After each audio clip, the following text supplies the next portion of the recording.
አውቶሞቲቭ ጆርናል የባትሪ የኤሌክትሪካን የመስታወት የተለያዩ ባለሙያዎችን እየጋበዝን የእናንተን ጥያቄዎችን ምላሽ ይሰጡናል። እንዲሁም ደግሞ እጅ ከምንም እንላለን ለውድ ቤተሰቦቻችን። ዛሬ አሁን ለምሳሌ አብዱ አለ ጥያቄዎችን እናነሳለን፣ የቴክኒክ ጥያቄ። ከዛ አብዱ እዚሁ እንግዳችን ሆኖ መጥቷል። አድማጭ ቤተሰቦቻችንን ደግሞ የመስታወት ስንጥቅ ኖሮት ካሁን ነገ ከነጎዲያ አሰራለሁኝ ዋጋም ተወዶብኛል የሚሉ አድማጭ ቤተሰቦቻችን ይኖራሉ። ዩቲዩብ ቻናላችን ላይ ጥያቄ ጠይቀን ቀድሞ ለመለሰ አብዱ እኔ ያለሁኝ በላችሁ እስቲ በራስ ድምጽ እኔ ያለሁኝ አይዞህ ለመለሰ አብሽሩ ችግር የለም አብሽሩ። አላህ ይግሪ። በጣም ነው የምናመሰግነው አብዱ። እንደዚሁ ሌሎች ጥያቄዎችንም ይዘናል። ሙራድ አንድ ከውጪ የሰማነው ዜና አለ።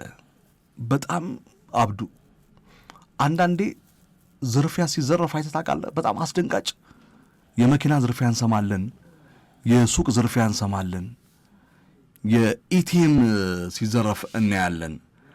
አሁን ላይ ወደ ለንደን ነው የዛሬ 2 ቀን የተፈጸመ ዘረፋ ደግሞ በጣም የለንደን ፖሊስን አስደንግጧል።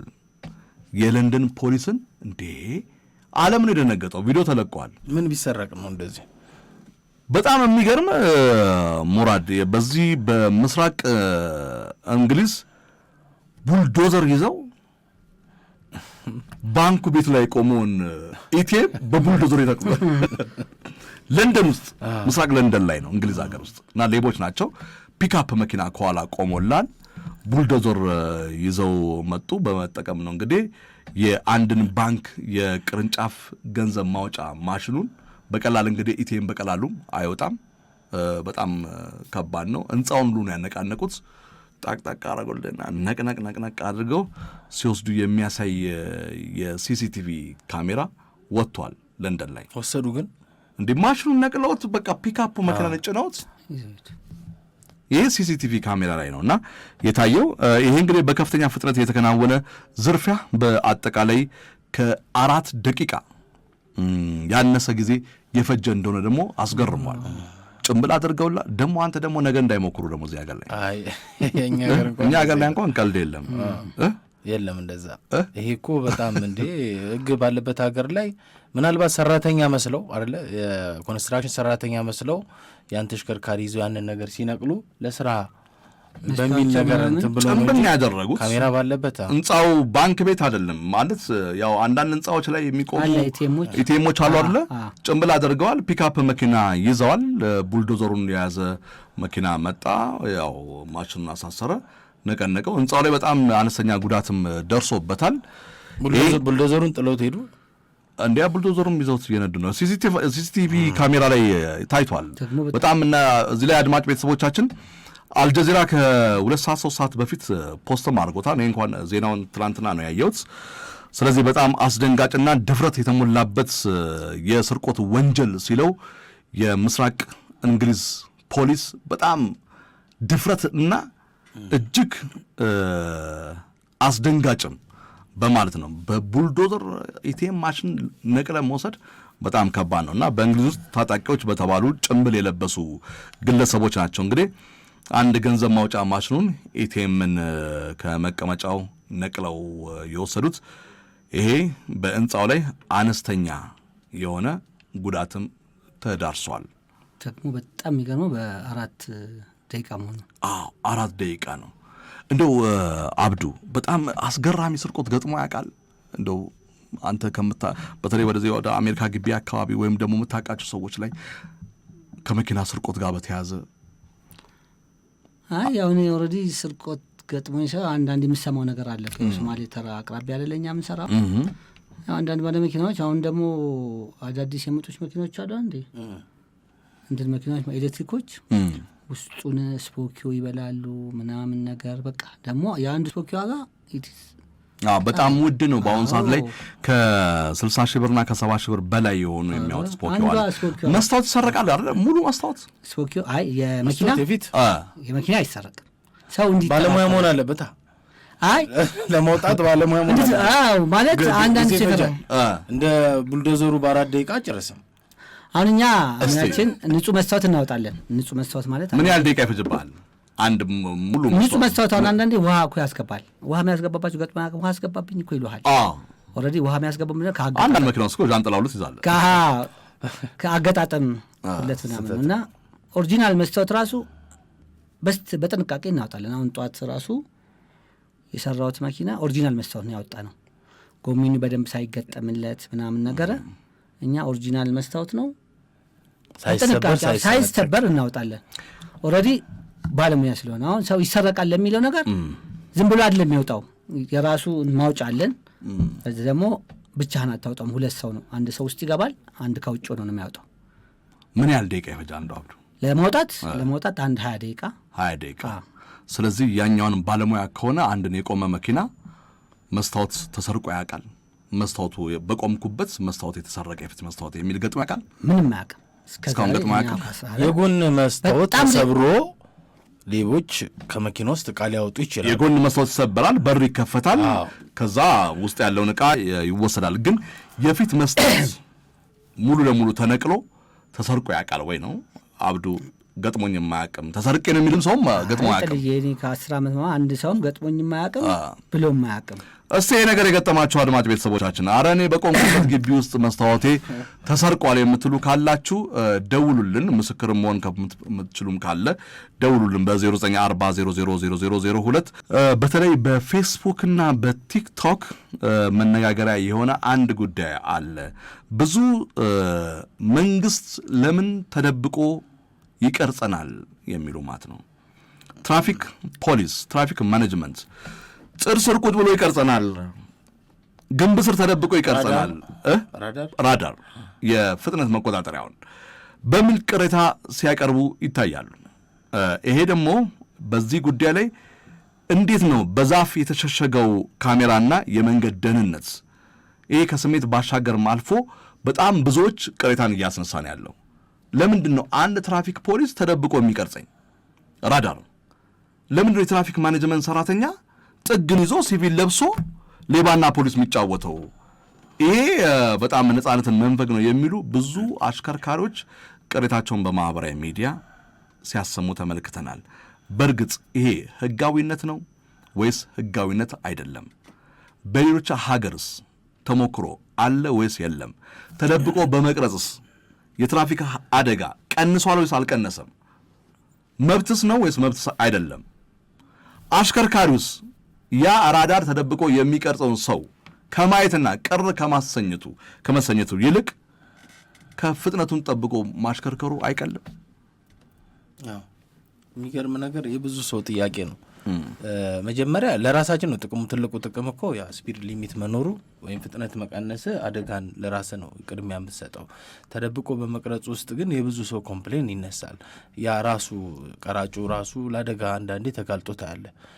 በዚህ በጦር ኃይሎች መንገድ ላይ አይቻለሁ። በመሀል አካፋዩ ላይ ይሄ ወደ ሳውዲ ኤምባሲ ምናምን ባለበት አካባቢ ላይ እዛ በጣም የሚያስፈራ ቦታ ነው። እንደዚህ አይነት ቁጥጥር ሲያደርጉ የተለያዩ ማህበራዊ ሚዲያ ላይ አስተያየት ከሚሰጥበት ነገር አንዱ አደጋውን ልክ ያንን አካል ባየ ቁጥር የሚያደርገው አክሽን አለ። ሰው ፍሬን ለመያዝ መኪናውን ለማብረድ በሚያደርግበት እንቅስቃሴ አደጋ ይከሰታል። እነሱም ላይ አደጋ ሊደርስ ይችላል ራሳቸው ላይ እና ትክክል ነው። ቢቻል እንግዲህ እንደ ጀማሪ ካስታወስክ ጂፒኤስን ስናስታውስ ጂፒኤስ ባልነበረ ጊዜ እኮ የሬዲዮ ጣቢያ የተለያዩ ሬዲዮ ጣቢያ ሰራተኞች በየቦታው ተሰማርተው የተዘጋጋ መንገድ ይናገሩ ነበር። በቅርብ ጊዜ በዚህ መንገድ ሂዱ፣ በዚህ ጋር ዝግ ነው። ጂፒኤስ አልነበረም ማለት ያው ሳጀን በዚህ በማው አሁን ግን ጂፒኤስ መጣ። ምንም አያስፈልግም። እነዛ ሰዎች አያስፈልጉንም። ራሳችን በየትኛው ዌይ ሊድ ትራፊክ ክራውድድ ያልሆነውን ብለን እንደምንሄደው ሁሉ ይሄ ስፒድ ሊሚትም ልክ እንደዚህ መቆጣጠሪያው በካሜራ መልክ ተቀምጦ ከካሜራው በፊት ደግሞ የስፒድ ቁጥሩን ወይም በስንት መንዳት እንዳለብህ ዋርኒንጎቹን የትራፊክ ምልክቶቹ ተለጥፈው፣ ነገር ግን ቁጥጥሩ ከሰው ውጪ በካሜራ ቢታገዝ የበለጠ ጥሩ። በዋነኝነት እንግዲህ ክቡራን ቤተሰቦቻችን ከ4 ኪሎ ወደ ቀበና በሚወስደው መንገድ ላይ አንድ የትራፊክ ቁጥጥር ባለሙያ በዛፎች ተከልሎ የፍጥነት መቆጣጠሪያን ወይንም ደግሞ ራዳር ካሜራ ይዞ ሲቀርጽ የሚያሳይ ፎቶ በማህበራዊ ሚዲያ ላይ በስፋት ይዘዋወራል። ይህንም ደግሞ ብዙዎቹ ሼር አጋርተውታል። ይሄ ብዙዎች መንግስት እንደ ሰፈር ተንኮለኛ ልጅ አንድ ኮሜንት ማለት ነው። መንግስት እንደ ሰፈር ተንኮለኛ ልጅ ተደብቆ ለምን ይቀጣል ይላል። አንተ አንደኛው ያየሁት ኮሜንት ማለት ነው። ቅሬታቸውን ይገልጻሉ። ይህ አሰራር በኢትዮጵያ ብቻ ያለም የሚመስለው ሰው አለ። ደግሞ አሰራሩ በኢትዮጵያ ብቻ ያለ የሚመስለው አለ። ግን እውነቱ ምንድን ነው ማለት ከዚህ ቀደም እኛ ከትራፊክ ጋር በተያዘ ጉዳይ ከአውቶሞቲቭ ኢንዱስትሪ ዙሪያ ጋር በተያዘ ጉዳይ የሚተላለፉትን የተዛቡ መረጃዎች ካሉ የማጥራት ኃላፊነት አለብንና ይሄ ጉዳይ በመንግስት በድብቅ ፍጥነትን ለምን ይቆጣጠራል? በሌላው ዓለምስ አሰራሩ ምን ይመስላል? እንደውም ሌሎች ሀገሮች ላይ ለግል ድርጅቶች ሁሉ አሳልፎ ይሰጣል ቁጥጥሩን በራዳር ሰብስባ አምጣልኝ በኮሚሽን እንሰራለን ይላል አንዳንድ ሀገር እና ሰውየው የሆነ ቦታ ላይ ቁጭ ብሎ ዛፍ ላይ ማለት ነው ወይ እንደ ዛፍ ቆራጭ ምናምን ስራ የሚሰራ ይመስላል። ግን መኪናውን አቆሞ ራዳር ነው። አንተ የምታውቀው ትኬት ሲደርስ ነው ቤት የቱ ጋር እንደተቀረጽክ እና እነዚህ ሰዎች መደበኛ ስራቸው አድርገዋል።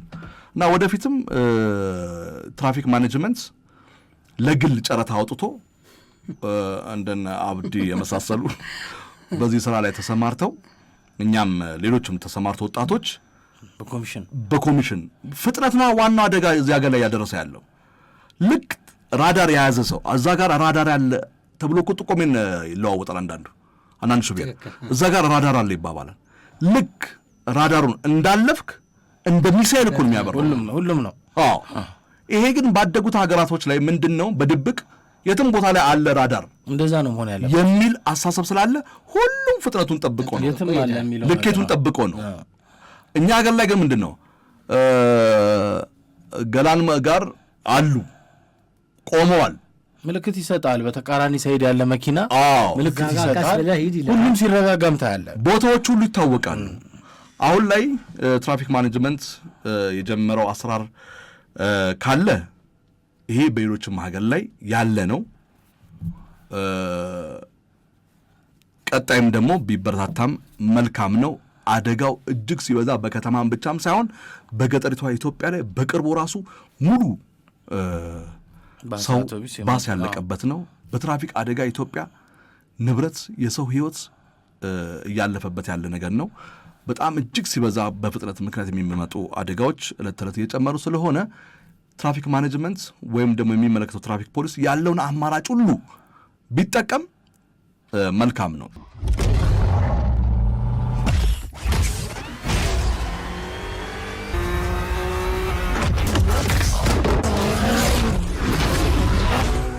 ሙራድ እንግዲህ ቀደም ሲል ስለ ድብቅ ካሜራ እያነሳን ነበርና ገጥሞሃል እንደው ማህበራዊ ሚዲያ ላይ ቅሬታ ያነሱ ሰዎች አሉና ይህን ግልጽ ለማድረግ ያህል በድብቅ እንዴት ትራፊክ ማኔጅመንት ይቀርጸናል የሚል ቅሬታዎች አሉ። ይሄ ቅሬታ በእኛም ሀገር ላይ ብቻ ነው? አንዳንዴ እኔ እንደ ቅሬታ ምን አነሳለሁ መሰለ አዲስ አበባ ላይ ብቻ ነው ወይ ትራፊክ ፖሊስና ትራፊክ ማኔጅመንት ትኩረት አድርጎ መስራት ያለበት ከተማ ላይ ብቻ ነው ወይ? በጣም ብዙ አደጋዎች የተከሰቱ ያሉት ክልል የገጠር መንገዶች ላይ ነው። ብዙ አደጋዎች ከከተማ ይልቅ ወደ ክልል ላይ ነውና የክልል ትራፊክ ማኔጅመንቶች፣ መንገድ ትራንስፖርት፣ የክልል ትራፊክ ፖሊሶች ይሄን ጉዳይ ለምን ችላ ይሉታል? በደንብ አድርገው ትኩረት የመስጠት ጉዳይ። የክልል ትራፊክ ማኔጅመንት የራዳር የካሜራ ቁጥጥርስ የላቸውም ወይ? የትራፊክ ፍጥነት መቆጣጠሪያ ትራፊኮች በስፋት የሚገኙበት ነገር አለመኖሩ ይሄን አደጋውን አሁን አንዳንድ ቦታ ላይ ከፍጥነት በላይ ማሽከርከር፣ በጣም ከተፈቀደው ሰው በላይ መጫን አንዱም ለአደጋው ምክንያት ስለሆነ የኔ ቅሬታ ወደ ክልሎች ወደ ገጠር የገጠር ከተማዎች ላይ ልክ መናኸሪያዎች የሚወጡበት አካባቢ እጅግ ሲበዛ ኩርባ መንገዶች አደጋ የሚከሰትባቸው አካባቢ ላይ የትራፊክ ፖሊሶች የፌዴራልም ቢሆንም እዛ ላይ ትኩረት ቢያደርጉት መልካም ነው። ነገር ግን ዛሬ እስቲ እኛ ብዙዎቻችን ካሜራው ካላየን ፍጥነታችንን አንቀንስም። አንዳንድ ቦታ ቆመዋል አሉ ተብሎ ጥቆማ ይነገራል። አሉ እንዴ ይላል የትራንስፖርት ስራ ላይ ያለ። አዎ አሉ ደግሞ ይታወቃሉ። ለምሳሌ አሁን ከዚህ ከቦሌ ኤርፖርት ወደ ጎሮ የሚሄደው አስፋልት ላይ የተለመደ ቦታ ነው። እዛ ላይ ማለት ሰዓት ሁሉ ይታወቃል።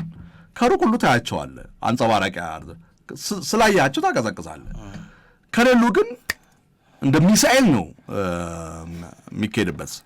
ስለዚህ ትራፊክ ማኔጅመንት እውነት ይሄን ነገር በሲቪል መቆሙ በሲቪል መኪና በሁለት ቁጥር ታርጋ መቆሙ ምን ያህል የትራፊክ አደጋን ሊከላከል ይችላል የሚለውን ነገር ሙራድ እኔ ምን አስባለሁ፣ አብዱም ትጨምርበታል እሱም ስለሚያሽከረክር ማለት ነው።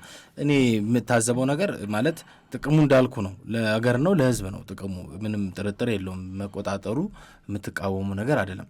ነገር ግን አሁን አንዳንዴ እኔም ልክ ስፒድ ራዳር አለ ተብሎ ሁላችንም ስናሽከረክር በተባለው ኪሎ ሜትር ስንጓዝ ውጭ ሆነ ስታየው ማለት ነው መኪኖች ሁሉ በዚህ ፍጥነት ቢሄዱ እኮ አንድ መኪና እርስ በርስ እንኳን አይጋጭም ትላለህ። ሬሳ እኮ ምን ቻይ ነው አንዳንዴ በጣም ቀስ ብሎ እና ህጉ እኮ ከስፒድ ሊሚትን በታች መንዳት የለብህም ነው። ኦቨርም እንዳትል ተጽፏልም ደግሞ ተጽፏል ተቀምጧል። 30 ከተባለ ሁሉም በ30 ይጓዝ ሲባል ለካ 30 ነው ትላለህ። ውጭ ላይ ሆነ በጣም የተረጋጋ ከሄድ ነው ያለው። ልክ ያችን ቦታ የፍተሻዋን ቦታ ሲያልፍ ሁሉም 50-60 ገብቶ ሲያልፍ ታያለህ። 30 በምክንያት ነው የሚል ማስታወቂያ ታውቃለህ? ነው አውቃለሁ። ምክንያቱ ተገቢ ነው፣ ግን አንዳንድ ደግሞ ቦታዎች አሉ መሻሻል ያለባቸው። ይኸውልህ ሙራድ መሻሻል ቦታዎች ትራፊክ ማኔጅመንት ከዚህ ቀደም ጋብዘናል። ያ ቦታ ትምህርት ቤት ይኖረዋል።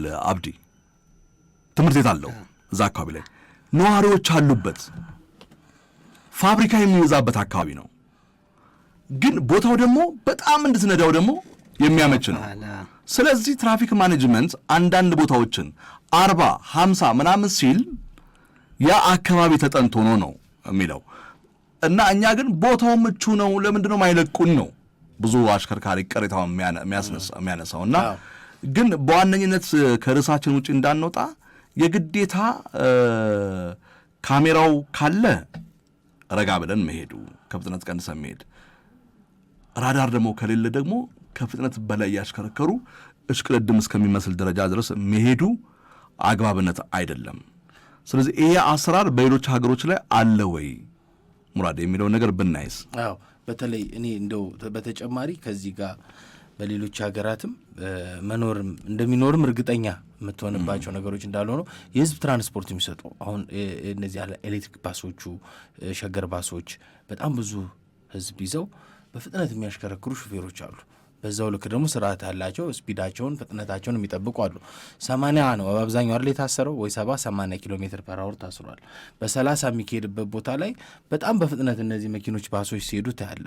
ግን በአብዛኛው ደግሞ ሲቀጡ የምታየው እነዚህ አነስ ያሉ የቤት ተሽከርካሪዎች ነው። የትራንስፖርት ተሽከርካሪዎችን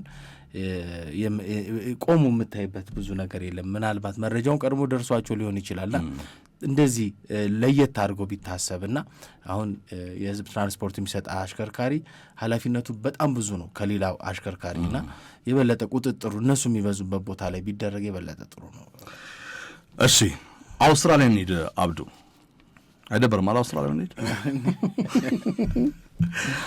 ከተሞክሮ ማለት ነው። ከአውስትራሊያ ስንነሳ አንማርክድ የተባሉ ፖሊሶች አሉ አውስትራሊያ ውስጥ፣ ፍጹም የማይታወቁ ፖሊሶች ማለት ነው። መኪኖቻቸውን በመጠቀም መንገድ ላይ የፍጥነት መቆጣጠሪያ ካሜራቸውን ይዘው አሽከርካሪው ካሜራው የት እንዳለ አያውቅም እና ሁልጊዜ ተቆጣጣሪ ሊኖር ይችላል። አውስትራሊያ ላይ አሁን ሁልጊዜ የትኛውን ቦታ ላይ ተቆጣጣሪ ሊኖር ይችላል የሚል አሽከርካሪዎች አእምሮ ውስጥ ተቀምጧል። ስለዚህ በቃ 30 ከሆነ 30 ነው፣ 60 ከሆነ 60 ነው። ሃይዌይ ከሆነ በሃይዌይ ትወጣታለህ። 120 አለ፣ 140 አለ፣ 160 አለ። ግን ሁልጊዜ አውስትራሊያ ላይ አሁን ካሜራ የትም ቦታ ላይ እንዳለ በምን መሰለ የሚማረሩት? በቢል ነው የሚያማራቸው። ቤት ድረስ ነው ይመጣል። በፖስታ ቤት ታሽጎልህ ስትከፍተው የፍቅረኛ ደብዳቤ ይመስላል። ስትገልጠው ቢል ነው ውድ አብዱ ይልሃል። አንተ የሆነ ነገር በቃ ማሬ ብለህ ትጠብቃለህ። ግን በቃ አብዱ ቢል መጥቶለታል። ቢሉ ደግሞ ቀላል እንዳይመስልህ። በዚህ ሰዓት ላይ በጣም ብዙ አሽከርካሪዎች ከሚያማሩት ነገር አንዱ የትራፊክ ቅጣት ነው። በእርግጥ አንዳንድ የትራፊክ ቅጣቶች ትንሽ የሚያስደነግጡ ሊኖሩ ይችላሉ። ነገር ግን አሽከርካሪው ደንብና ስርዓቱን ወይም ደግሞ ግዴታውን እየጠበቀ ቢሄድ ከምንቀጣባቸው ነገሮች ውስጥ ልንጠበቅ እንችላለን። ወደ ዩኬ እናልፋለን። ዩኬ ተንቀሳቃሽ የካሜራ ቫኖች አሉ። የሞባይል ስፒድ ቫንስ ይባላል። ይንቀሳቀሳሉ። ቫን ነው እና እነዚህ ቫኖች አንዳንድ ጊዜ ድልድይ ላይ ይቆማሉ። ድልድይ ስር ወይም ዛፍ ላይ ተከልለው ይቆማል። ዝም ብለህ ቫን ነው፣ ፍቅረኛው የሚጠብቅ ነው ይመስላል። ከቤተሰቡ ጋር በቃ ቤተሰቡን ቫኬሽን ይዞ የሚወጣ ቫን ይመስላል። ዓላማው ግን አሽከርካሪው በማንኛውም ሰዓትና ቦታ ቁጥጥር እንዳለ እንዲያውቅ ማድረግ ነው። ዝም ብሎ ይቆማሉ ቫኖቹ የሆነ ነው ቦታ ላይ አሉ የሚል ነገር ማለት ነው። ዩኬ በዚህ የትራፊክ ፍጥነትን ይቆጣጠራሉ። በጣም የሚገርመው አሜሪካና ፈረንሳይ ናቸው። ፖሊሶች የሲቪል ልብስ ነው የሚለብሱት። ሲቪል ነው በቃ እና የሲቪል መኪና ደግሞ ይይዛሉ። የአሜሪካና የፈረንሳይ የፖሊስ መኪና የላቸውም። የትራፊክ ማኔጅመንት መኪና የላቸውም። የሲቪል መኪና ነው የሚይዙት። በጣም ፖሊስ አይመስሉም። ነገር ግን ስራቸው ፍጥነትን መቆጣጠር ብቻ ነው። ስለዚህ እነዚህ የሲቪል መኪና ይዘው ፍጥነት የሚለኩባቸውን አጋጣሚዎች በጣም በርካታ ነው እና ለዛም ነው አሜሪካን ሀገር ላይ ትኬት የትራፊክ ቅጣት ትኬት መጣ ማለት በጣም ያስደነግጣል። በጣም ብዙዎቹም ማለት ነው። አሁን እዚህ ጋር ለምን ተደበቁ ሳይሆን እኛስ ለምን ህጉን አልጠበቅንም? አሁን እዚህ ጋር ለምን ተደበቁ እያልክ ነው። ለምን ህጉን አልጠበቅኩኝም ማለት ደግሞ ያስፈልጋል። 30 ከተባልክ 30 ነው። ቸኩያለሁ፣ ቦታው እኮ ለ30 አያመችም፣ ኩርቫ አለ፣ አንተ እዛ ጋር ማታውቀው የመንገድ ትራንስፖርት ወይም ደግሞ መንገድ ትራንስፖርት አለ፣ መንገድ ባለስልጣን ደግሞ አለ። መንገድን ይሰራል መንገድ ባለስልጣን። መውጫ ኩርቫ ይኖራል፣ የሆነ መታጠፊያ ይኖራል። እዚህ ጋር ፍጥነትን በዚህ መንገድ ሂድ ከተማ ውስጥ ካለ በቃ ለምን ተደበቁ ሳይሆን ለምን ህጉን አልጠበቅም የሚለው መሆን አለበት የሚል ነው። መንግስት በግልጽ ካሜራ ሲያስቀምጥ አሽከርካሪዎች ደግሞ ካሜራው ባለበት ቦታ ብቻ ፍጥነት ይቀንሳሉ። አሁን ካሜራ ካለ ፍጥነትን ትቀንሳለህ፣ ካሜራ ከሌለ ደግሞ ይሄ ሁላችንም የምናደርገው ነው። አብዱ ስንት ጊዜ እንደዚህ አድርገሃል? እኔ ባይዘዌ ምንድነው ጥልዬ እነሱን ትክክል ናቸው ብዬ መጀመሪያ ራሳችን መጠንቀቅ ነው እኮ። ቅድም እንዳልከው ሙራድ አሁን እዚህ ጋር ከ30 በላይ አይኬድም ከተባለ ሆይ ለምን እነሱን እንጠብቃለን? ካሜራ መኖር በቃ ቅድም እኮ ሁሉ ነገር የሚመጣው አደጋ የሚመጣው መጀመሪያ ፍጥነት ነው። እኛ እኮ 1 ደቂቃ ለማይሞላ አንዳንዴ መብራት ሰው ጥሶ እኮ ብዙ አደጋ ይደርሳል። እኔ ባይገርምህ ጥልዬ ሌሊት ላይ ራሱ ማብራት ቢበራ በወጣ ራሱ ወር 7 ሰዓት 8 ሰዓት ማለት ትራፊክ የለማ ግን ማብራትን ካስቆመኝ እቆማለሁ። ከዚህ ጀመረ እዚህ ጋር ትራፊክ የለም ምናምን ማለት የለብኝም። መጀመሪያ እኔ ማክበር አለብኝ ህጉን ሳላከብር ትራፊክ የለም ብዬ ማብራቱን ጥሼ ብሄድ ከዛ ጋር ደግሞ የሚመጣ አለ፣ ያጋጥማል፣ አይታወቅም፣ አያደርስም። ገንዘብ መሰብሰብ ትራፊክ ፍጥነትን መቆጣጠሪያ በዋነኝነት ገንዘብ መሰብሰቢያ ነው ብሎ የሚያስቡ በጣም በርካታ አሽከርካሪዎች አሉ። ያው መነሻው ማህበራዊ ሚዲያ ነው። በቃ አሁን ይሄን ያህል ሰብስቡ ተብለዋል ትራፊኮቹ ይባላል እና በተለይ ይሄ ፍጥነትን መቆጣጠሪያ ገንዘብን መሰብሰቢያ አይመስለኝም። ይሄ ነው ብዬም አላምንም። እኔ በግሌ በዋነኝነት ህይወትን ማዳን ነው። በቃ ቆሞ ፍጥነትን መቆጣጠር ይደበቅም በግልጽ ሞቶ ይቆጣጠር፣ ራዳር ይዞ በካሜራም ይቆጣጠር፣ ዋናው ገንዘብ መሰብሰቢያ ነው ብሎ ከማሰብ ይልቅ የኛን ህይወት ለማዳን ነው ብሎ ማሰብ ተገቢ ነው እና በኢትዮጵያ በየቀኑ የሚደርሰው የትራፊክ አደጋዎች ውድ የሆኑ የአረጋውያን፣ የወጣቶችን፣ የህፃናቶችን ህይወት እያሳጣን ያለውና ከነዚህ አደጋዎች 70% በላይ የሚሆኑት የሚከሰቱት ደግሞ ከልክ በላይ በፍጥነት ከሚያሽከረክሩ ነው። እጅን እያወጣ ነው። ያ በተጨማሪም ያው እንትን ቤልት ለምንድን ነው የሚመከረው? ቤልት እኮ ማንኛውም ሹፌር እኮ ያለ ቤልት አይንቀሳቀስም። ሆይ እዛ ጋር አቀጣለሁ ብሎ ስለሚያስብ። ግን መጀመሪያ ማን ነው የሚጠቅመው ቤልት? ለራሱ ላሽከርካሪ እኛ ነን የሚጠቅመው አይደል እንዴ? ከህጉ በላይ እኮ መጀመሪያ እኔ ነው የምጠቀመው እኮ ቤልት ሳስር አይደል እንዴ? ቢያንስ የሆነ ነገር አደጋ ቢደርስ አያምጣውና ትንሽ ይከላከልኛል እኮ። ቤልት ያደረገና ያላደረገ እኮ እኩል አደጋ አይደርስበትም። አንዱ ምን አለ መሰለ አብዲ፣ እኔና ሙራድ እዚህ ስለ ቤልት እያወራን እያለ አንዳንዴም ቤልት ላያስፈልግ ይችላል። እንዴት አለማድረጌ በጣም ጠቅሞኛል አለ፣ አድኖኛል አለ። ይሄ ድንገት እንግዲህ የተከሰተ ነው። ከአንድ ቦታ ላይ ይመጣል፣ ገደል ነው። እዛ ቦታ ላይ 9 ሰዎች ገብተው ሞተዋል፣ ከነ መኪናውም እዛው ቀርቷል። እሱ ግን ቤልት ሳያደርግ ሲጋጭ በመስታወት ተረፍኩኝ ወጣው፣ መኪናው ገባ። እና ዝም ብለህ ቤልት ጠቅማል እያልክ ዝም ብለህ አታውራ፣ አንዳንድ ቤልት አይጠቅምም አለ። ይህን ለማስተላለፍ እኛም ይከብደናል። ክቡራን ቤተሰቦቻችን እያደመጣቸው የምትገኝ ዛሬ ዕለተ አርብን አውቶሞቲቭ ጆርናል እንግዳችን አብዱ ኑረዲን የመስታወት ስራ ገጠማ ባለሙያ ነው። የፊት መስታወት፣ የመኪኖችን መስታወት ለረጅም ዓመት አገልግሎት ላይ የዋለ ነው። በነገራችን ላይ ከዚህ በኋላ አውቶሞቲቭ ጆርናል የተሰኘ የዩቲዩብ ቻናላችንን ሰብስክራይብ እያደረጋችሁ የተለያዩ ባለሙያዎችን ስፔሻላይዝድ ያደረጉ ባለሙያዎችን እዚሁ ስቱዲዮአችን ላይ የጋበዝን አውቶሞቲቭ ጆርናል ደግሞ ዩቲዩብ ቻናል ጋራጅ ነው።